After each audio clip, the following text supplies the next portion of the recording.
So I'll go ahead and call the meeting of the Warwick School Committee to order Wednesday, December 17th, 2025, and we are at 4:36 p.m.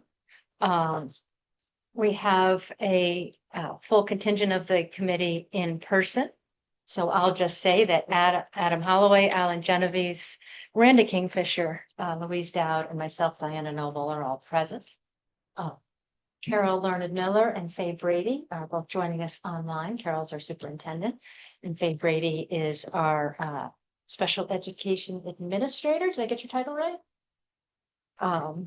Among many other things. So happy to have you with us tonight, Fay. We have no public comments, which is the first thing on the agenda. So I think the only fair thing to do, since you've been preparing for us for a while, is to go ahead and give you the floor. Great. Well, and actually, as we're and we're constructing the floor here on our end, in a moment you'll be able to see your deck. There we go. If I could just remind everyone, this presentation is the second academic presentation of the school here, and we're focused on having academic presentations connected to the district goals. So the school committee is being updated and educated throughout the course of the year on our progress towards those district goals.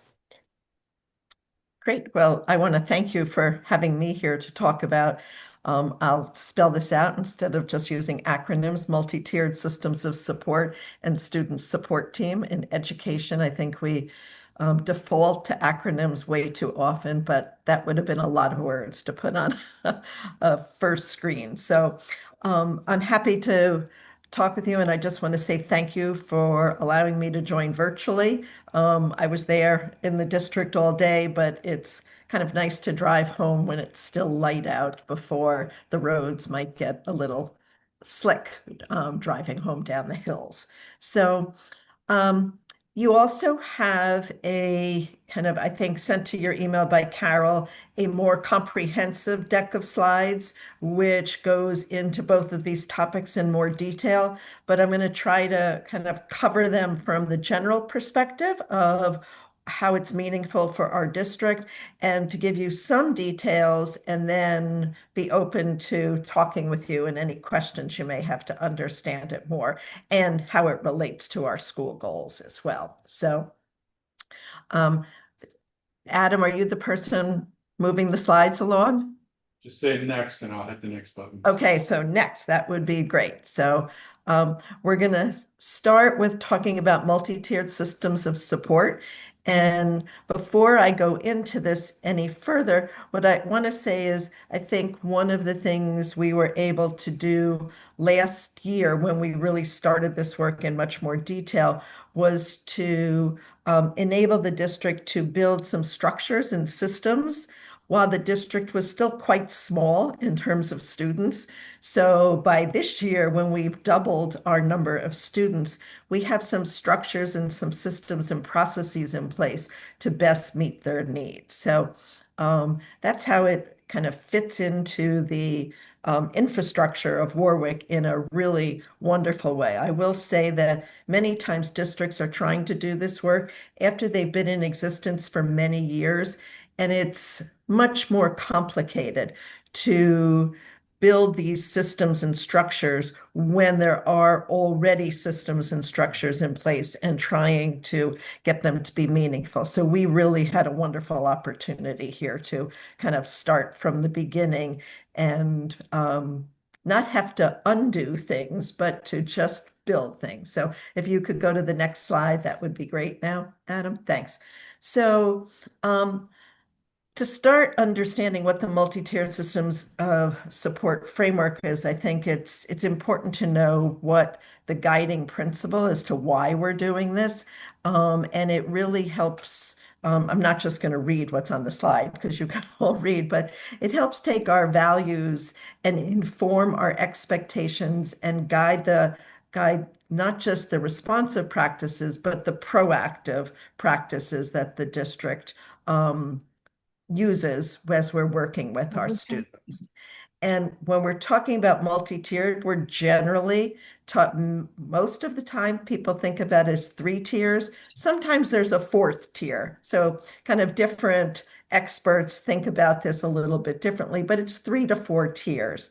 And when we're thinking about what the foundation is for the first tier, that's our universal practices that really are available and apply to all students. And then as we go up the tiers, we're talking about the intensity of what we're doing, the frequency, which is how often, and the dosage, how many minutes, what the content looks like, and what the groups look like. Sometimes people think about tier 3 or tier 4 as special education, that is the students that require special education services. That is not how I or how we are embracing this. We're thinking of our students with disabilities, that they may be, due to their needs, really receiving mostly tier 1 services. They may receive something at a higher tier in some area, but not all areas. So special education doesn't drive the tiers. It's really what we talked about before, the intensity, frequency, and dosage. So we can go to the next slide. Why do we do this? Why do we try to build this structure in a school? And we do this so that we can ensure that all of our students are receiving the highest quality and most effective instruction and supports. And then when we have students in one area or another that may not be making the amount of progress that we'd like to see them make, we are using data from academics, social emotional learning, and mental health to determine if they need a tier 2 service or a tier 3 service. And we'll go into a little bit later how that process works to identify those students and how the movement goes between the tiers. So in your more comprehensive packet of information, you will see that the tiers are vertical. They go up, and a student can go down. They can be on a tier 3 service and go down to tier 2 or tier 1. And these services, even though I would say the lines are kind of blended between how they exist, we're looking at the academics, social emotional learning, and mental health, all being our areas of focus. We can go to the next slide, Adam. These are just an example of what the tiers look like. And again, we talked about it a couple of minutes ago, but it's universal, then supplemental, and intensive. So before we go forward, anybody have questions about any of that? I know there's a lot of words on that slide, but hopefully you've had a chance to look at them before. Okay, so let's go to the next slide then. So with how to implement and how to make these multi-tiered systems of support alive in a school, one of the things that we have developed and we are utilizing now is a student support team. So that we have a group of people who are working together to identify when does a student maybe need to move to tier 2? How are we monitoring their progress while they're on tier 2? And can they then move back to tier 1, or do they need to go to tier 3, or just how the movement goes? So this next part, the student support team, is actually kind of part of making the multi-tiered systems of support become operational in a school. So we can go to the next slide here. Can I ask one question on the? Absolutely. Yeah, so, is it not a clean process in terms of when I look at that, it looks like you could have a criteria in tier 1 and another criteria in the second tier, third, for example, a trauma versus, unrelated mental health issue, whatever. So we seem to be putting it in those tier boxes, but is it possible that they have criteria in multiple boxes, tiers? That's a great question. So thank you for asking that. In your more comprehensive packet of slides, I think you'll probably see it on maybe slide 8. It begins with, and it goes on to 9 and 10. You will see that I think of them other than the tiers, we have columns. So there's the academic column, the social emotional learning column, and mental health column. So it wouldn't be unusual for a student to maybe be receiving all their academics in tier 1. But as you said, because of trauma or a crisis or any one of a number of things, that some of their needs, either in the social emotional learning area or in the mental health area, they may need to be receiving a tier 2 or a tier 3 service. All right, thank you. Okay, that answers your question, but that's a great question. Thank you very much for asking. And please reference that other deck, but I did not put that in this presentation because it's so dense in terms of the information there. So this student support team, again, I'm not going to read this whole slide, but this group of people, which is a varied group of people, sit together and review a referral that has been made to the student support team regarding a student's need. They provide data about the student, what their concern is, and what they have tried to date that has either been effective as well as not effective. And then this team sits together and says, okay, looking at all of this, what are some of our suggestions of what we can do to help this student and the teacher be able to implement something that will help this student make progress? And so this team meets on a weekly basis and develops a plan. That plan gets implemented.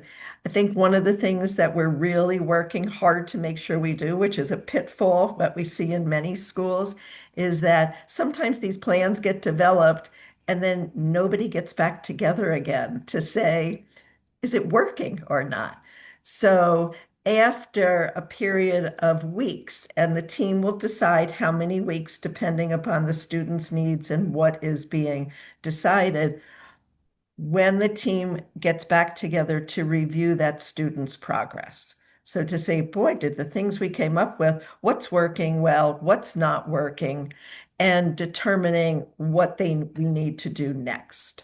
And it's all data driven. I think one of the things that we've talked about before is that now that we have multiple sources of data and we're working on getting them all put in our data dashboard, it's accessible to look at how is a student doing in a variety of different areas. So we might use anecdotal data and qualitative data, but we're also looking to use quantitative data. So I think Stephen was at a recent school committee meeting and he was talking to you about the academic data that we have. So certainly that's part of when we're looking at the academic piece, but that's not the whole picture when we're looking at a student. And So Faye, that's the, sure. Can you remind me who's on the student support team? Sure. Well, the composition can vary, but it's Stephen is on the team. I try to attend when I can. Sometimes scheduling gets difficult for me to attend. We have our counselor, Toby Bobbitt, attends.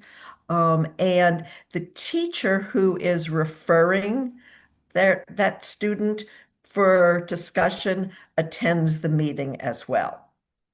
Thank you. And consultants sometimes, Yes, right. or the special ed teacher. Right. A variety of people can attend based upon what the agenda is for that week's topics. So, and Stephen really helps coordinate that to know where the agenda is and who he needs to ask to attend that meeting. Good question. Thank you. So let's go to the next slide.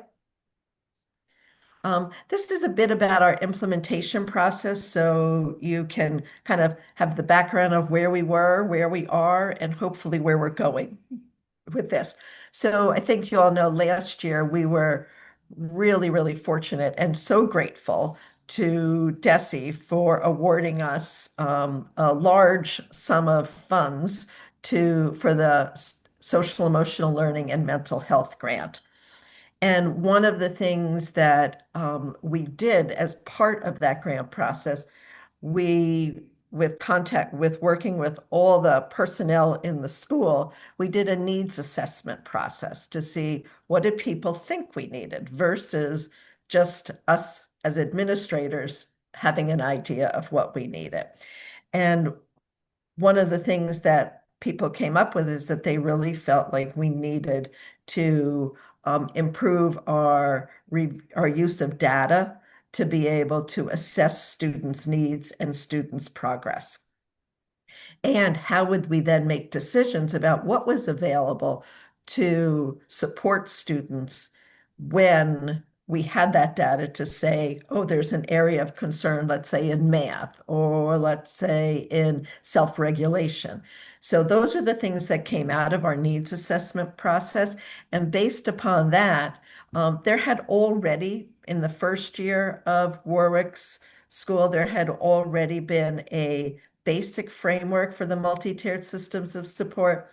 But we went through a pretty intensive process where we worked upon taking our triangle that you saw earlier and putting in absolutely everything that we could think of that we were doing on tier 1, tier 2, and tier 3, and reviewing that and putting that out so that everybody knew, so that it wouldn't be that if a new teacher came in, that they wouldn't be wondering, oh, what do we do at Warwick for tier 1 in this area?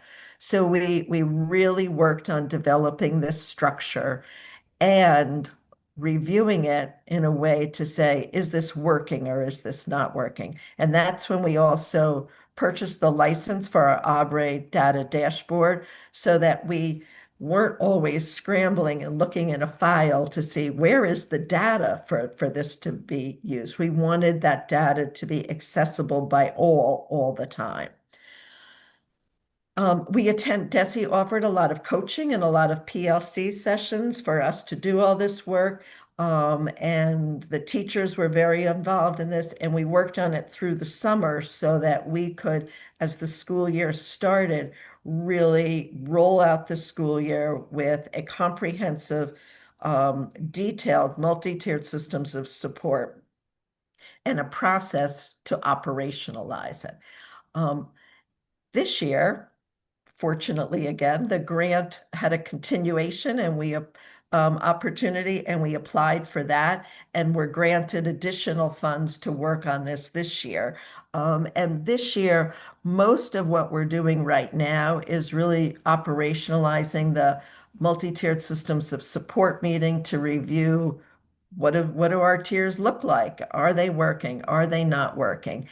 And then thank you, Carol. Sorry, I just was caught by looking at the chat to see if somebody was chatting a question to me. And we also added this year, with the support of the grant, that we are piloting universal mental health screening. So I would tell you, I think in last year we focused much more on the academic area and the social emotional learning area to really dig into those and have those well developed. And now we are adding to look at what are we doing for tier 1, 2, and 3, and how are we assessing the mental health of our students. And we're just in the beginning stages of that universal mental health screening part of the grant, but that's an additional part that we're going to be working on this year. As you all know, we're focusing a lot on our students' attendance and trying to address the challenges of absenteeism. I think we're far from alone in the in the Commonwealth of looking at that. And one of the things we are doing is working with our dashboard company to find a way to put the attendance data live on our dashboard. So that's in process, more to come as we develop it, but we have some initial steps where we're able to look at that data, and we have some beginning interventions that we're working on for that to be able to address it.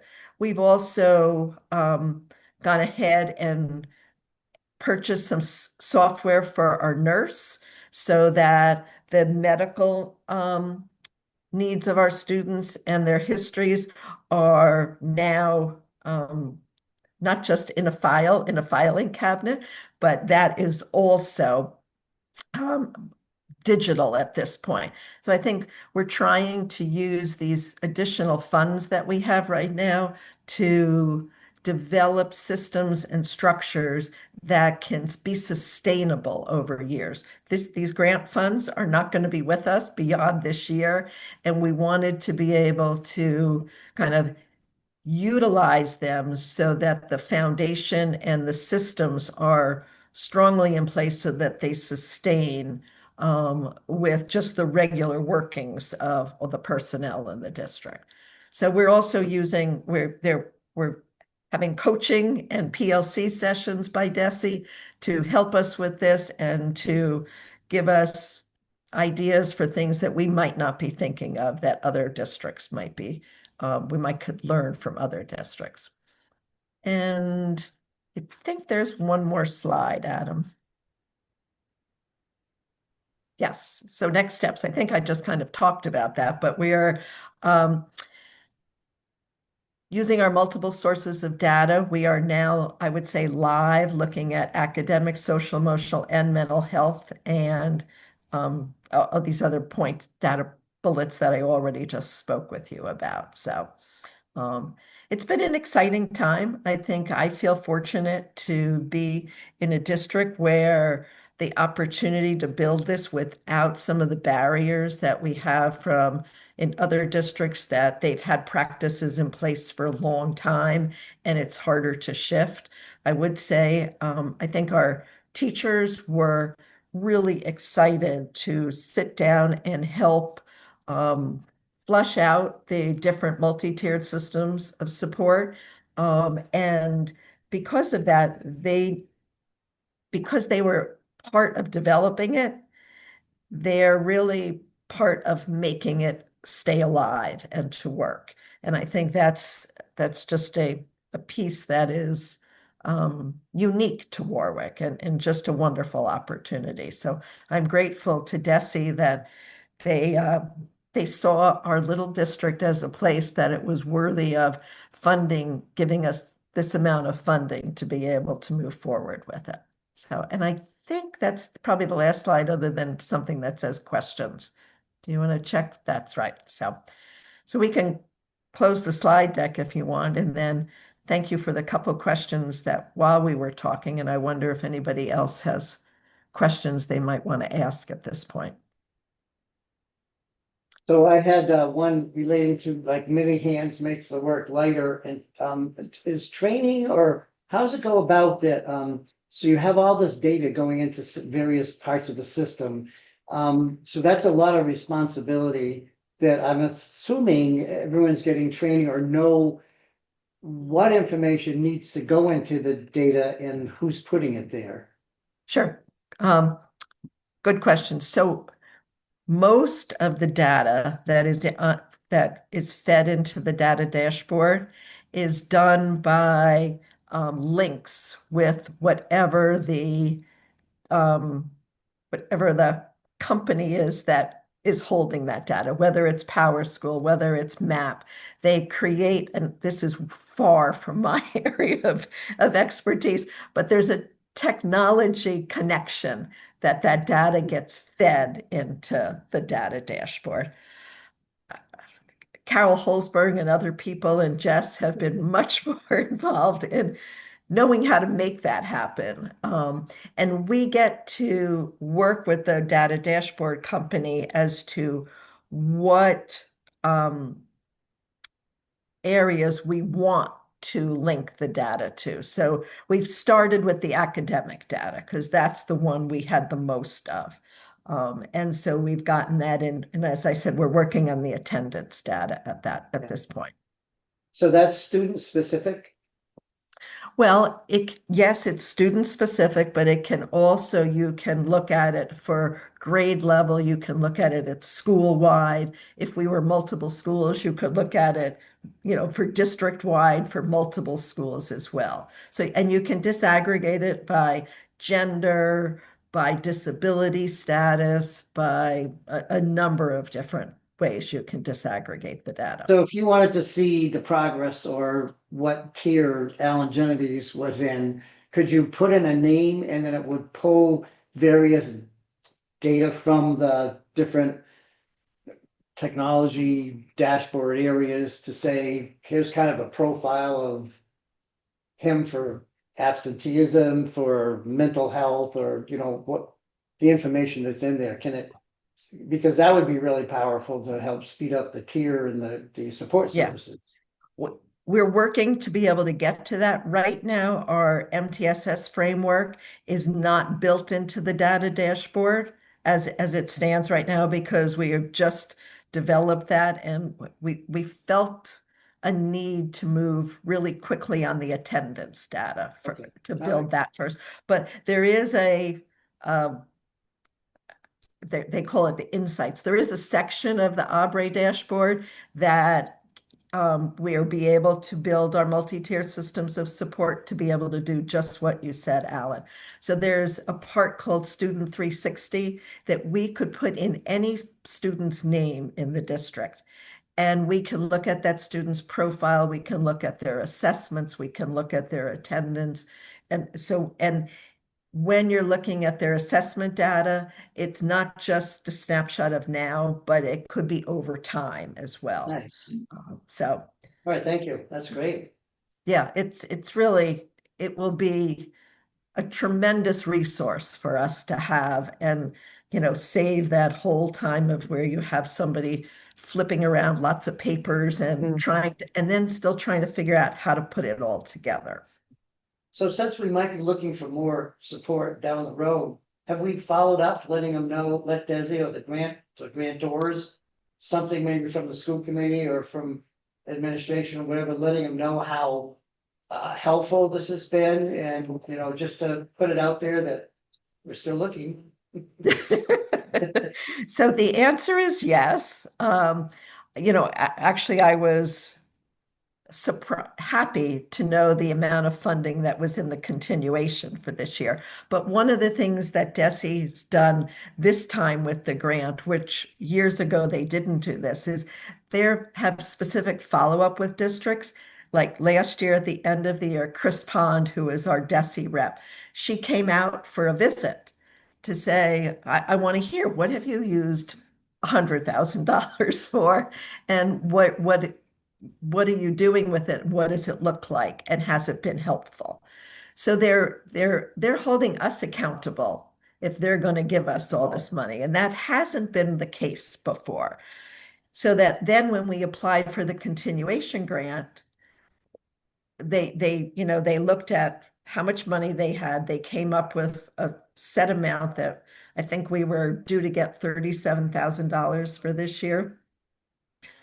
Somewhere, I don't know exactly where, I don't know how this all works at DESE, but we were able to get more funds because we applied for the universal mental health grant portion of the grant too, to pilot that. And somehow they then had more money. So we wound up with $69,000 this year. So and we have regular meetings with them. And I also communicate, I think Chris Pond probably knows my email address and knows me well too well, but I've told her how vitally important this has been for us to build a district, that this will then enable us to really look at our students' needs and make plans based upon what is actually there, what we're seeing versus just what we think might be good. So I don't expect that they're going to fund anything like this again for next year, but every time there's options and possibilities, we submit our interest. Yes. Thank I just want to take a minute publicly. You've all heard me just sing Faye's praises, but it's important for her to hear me say it in person with all of you. I mean, the amount of work she has put into winning these two huge grants and then overseeing the many, many tiers, talking about tiers, many tiers of implementation has just been incredibly impressive. And I'm so grateful, Faye, both for your initiative getting these grants and then just your careful and thoughtful oversight of their implementation. So thank you. Well, thank you. And I'm very excited to move forward with the mental health screening that we're going to be doing. I think now that we have laid out in the multi-tiered systems of support, what are the different tiers of interventions and supports for mental health? We then are more comfortable saying, okay, let's go ahead and screen kids, because if we people get worried otherwise. Well, if you screen somebody and you get data back, what are you going to do with what it says? So we've been working this year in the slides that you have in your packet. It's not laid out. The amount of detail isn't there because we've been working on it in the last 4 to 6 weeks as well, as to really build up our tiered supports for tier 2, for tier 1, 2, and 3, so that when we roll out screening, we have things that we will do to address students' needs. So that's all to come in the next few months. So stay tuned. I have one kind of basic question. Is this an idea that came from DESE to create multi-tiered systems of support? Or is this something that you guys made up? Well, I think this has been in the field of education for a while now.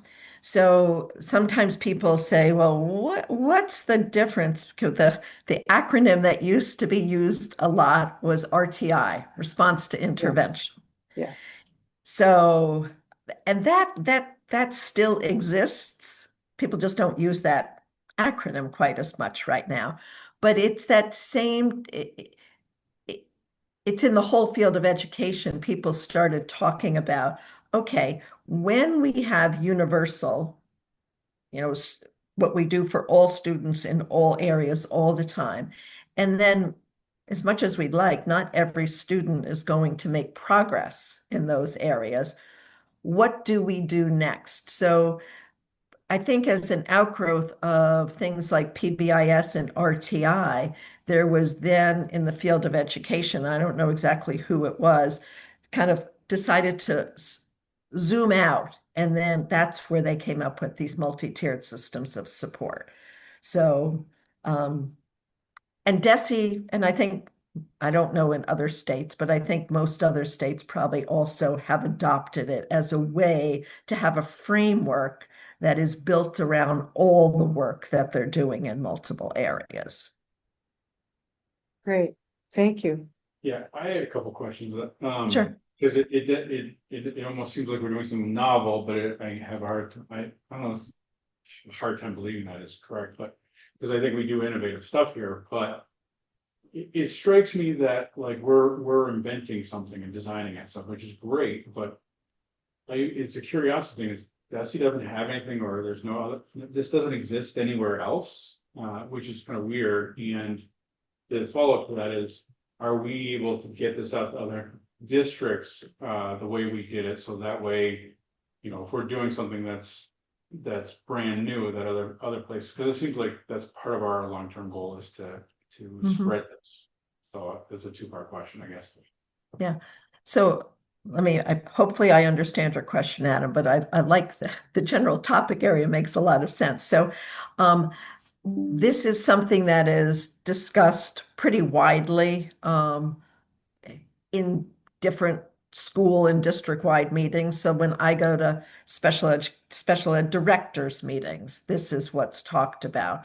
I don't know, Carol, if superintendents are talking about it, but it is in the field of education, the way that we have tried to talk about putting a framework and understanding what are schools going to do to try to meet most students' needs, and then what do we do when maybe some students aren't making progress? So, but in these PLCs that are happening through DESE, which actually are really helpful. I think it's nice to hear from other districts. People are sharing about what are they doing and what are ideas that you can learn from your colleagues. So I think the idea of a data dashboard, that's something that hasn't been that commonly used in all districts. And so in our PLC meetings, we have an opportunity to share what are some things we're doing that we're finding are really helpful. As well as people also share where are some pitfalls and areas to watch out for. Yeah. Did I answer your question, Adam? Yeah, it just strikes me, I mean, in the private sector, we've been using dashboards and data analytics for years. So it just amazes me that no one has already done this, but it's great, but it's just like, I have a hard time wrapping my head around the fact that this isn't already done, but it's interesting. I think one of the barriers to that, because that's a great point, is when the department or systems put things in place, your point about undoing things, they were just doing things the way they were doing them as business as usual and trying to prove on those. And to shift the paradigm from something very effective in the business sector, that required a lot of effort and so forth. This reminds me of when Joe Rappa was trying to do the evaluating districts. Remember that? And as it related to MCAS, and he was putting districts in different tiers, of their Right. success. It just seems to just have to recycle at a different focus. Yeah, So for here we different are. purpose. Yeah. Yeah, With the fire service, we call it 100 years of tradition impeded by progress. yeah. That's a good It's summary. also, I think in schools, local control is something that is just ingrained in all communities. And I certainly know that that's something that, is highly valued for good reason. And then when you have that and you then have like a big estate agency like DESE coming up with ideas, there can be tension in terms of, well, do I want to adopt what they're telling me? They think I should adopt, or do I want to do it my way? And then you also then have the Department of Education, which I think is still existing a bit from the federal level. So it just becomes complex to figure out how to be who you want to be as a local education agency, and how to mix that with the state and then with the feds as well. Big challenges, which I don't know if it exists quite the same way in all of the private sector, but you would know that more than I would, Alan. Louise? So is there any kind of assumption or wish that doing, I know one of the goals of this is that the school's able to respond more quickly to a student's need and adjust instruction in a way that, you don't need to have big meetings to do. You have these SST meetings on each student, and then things can be implemented right away. But I'm wondering whether there's also a wish or a hope that potentially you would have less people needing an IEP. So Great question. So other than the individual, looking at the individual student, I think one of the good things when we're looking at the triangle and the multi-tiered systems of support, especially being in the field of special education, I think it becomes exceptionally important for districts to look at is tier one really meeting most of all students' needs. Sometimes I feel like the triangle gets turned upside down. And more students are moving up to tier two or tier three without the district responding and saying, gee, I wonder if we need to be paying attention more to kind of changing some of our practices in tier one. So that's that is exceptionally important in the design of these multi-tiered systems of support, making sure the triangle is that tier one is really meeting most students' needs.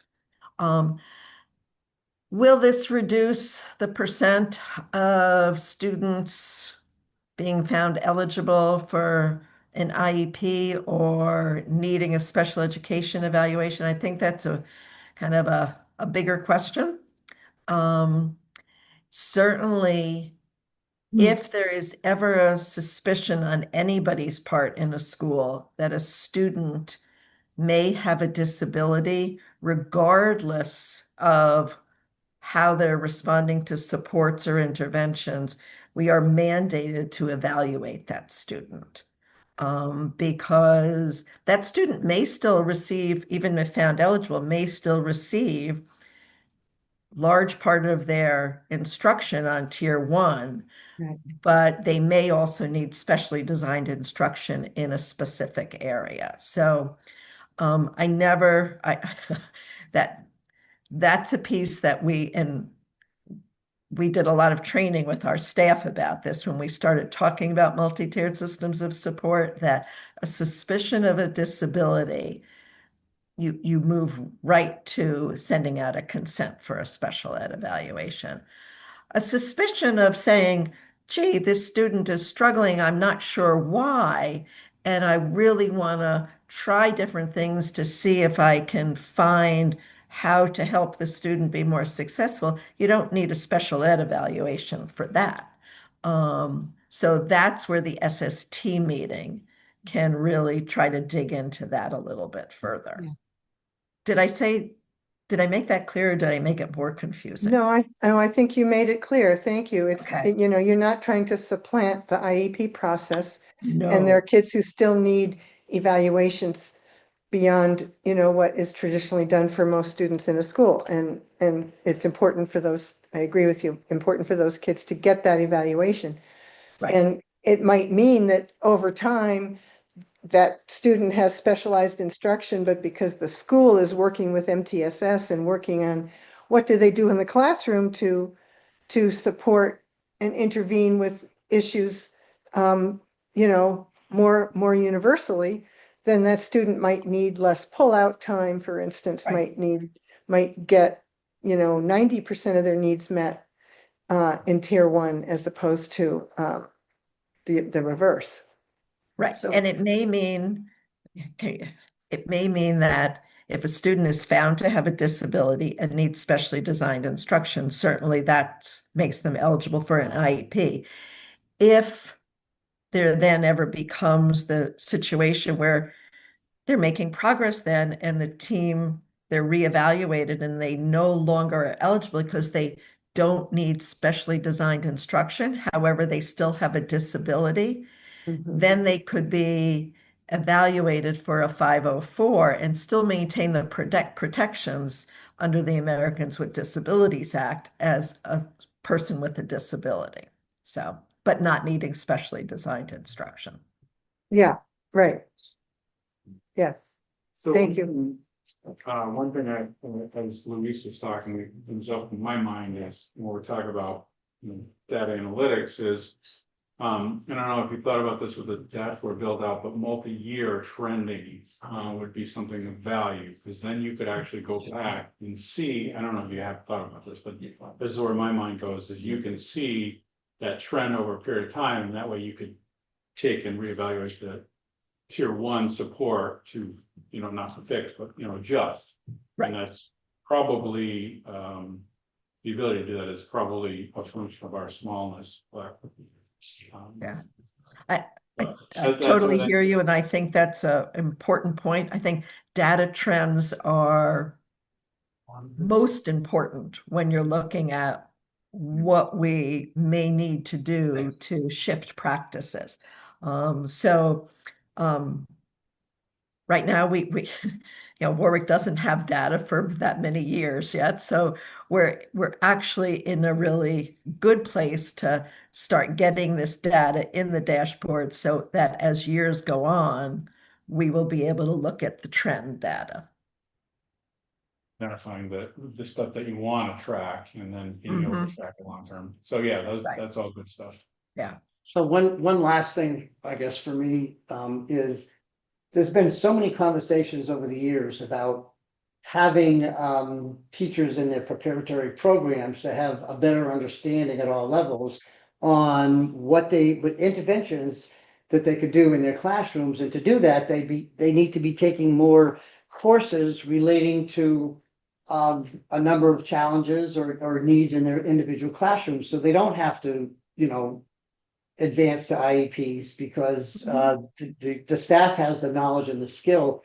Do you know if DESE is kind of starting to recognize that, or if because that would be amazing if we started a model, in the small district to start providing that, and then maybe be able to get grants, but serve as a model for other districts.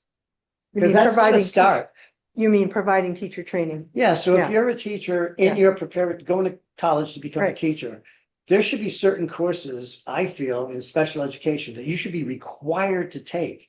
And so it's become part of your Yep. bag of tools in order to be able to be more successful. So Yep. you had me think of that, Faye, when you said we should be changing some of the practices, in tier one.